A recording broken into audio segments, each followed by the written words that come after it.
How do you know when chicken is thoroughly cooked and safe to eat? When there isn't any blood. When you don't see any pink, like meat, okay, basically. How do you know when chicken is thoroughly cooked? When it's you test the temperature of it. I think you can tell. It's not as, I don't know. It's not very good. When it's not pink. No longer pink in the middle. Inside is no longer pink and the outside is golden brown. That's what most people say. I usually just cook it for like 45 minutes under 400, and it usually looks about right, so that's when I take it out. Did you know that the only way to know if it's cooked is by the temperature? Yeah, so like one of those temperature things you put it in. Yeah, I don't have one of those. I tried the other way around, which is usually half the time it works and half the time I end up having to cook another meal, so. You can't really know if it's safe to eat until you measure the internal temperature. And what is the temperature supposed to be? That's the next question.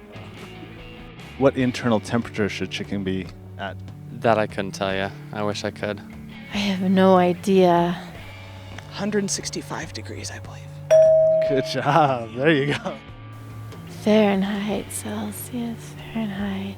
Is it like 180 degrees or 170 degrees? That's close. 165. No guess? No guess. At least 200 degrees. 160? That is a great question. I'm going to say 325 degrees Fahrenheit. Isn't it cooked to 350 degrees?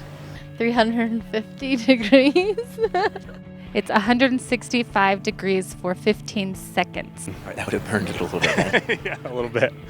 I would totally have burnt inside. It wouldn't even exist. I'd have to go to Chick-fil-A. It actually is 165 degrees for 15 seconds. I'm thinking of the temperature I turn my oven on all the time, so. How do you know that? Meat thermometer? Stick it in the meat. You also have to put a little thermometer inside to check the internal temperature. Excellent. The only way to tell if it's cooked is with that thermometer. Why do you think the temperature would matter? Just so all the bacteria and stuff is all gone, I guess. A lot of it is due to the bacteria. You want to kill off that bacteria when you cook it.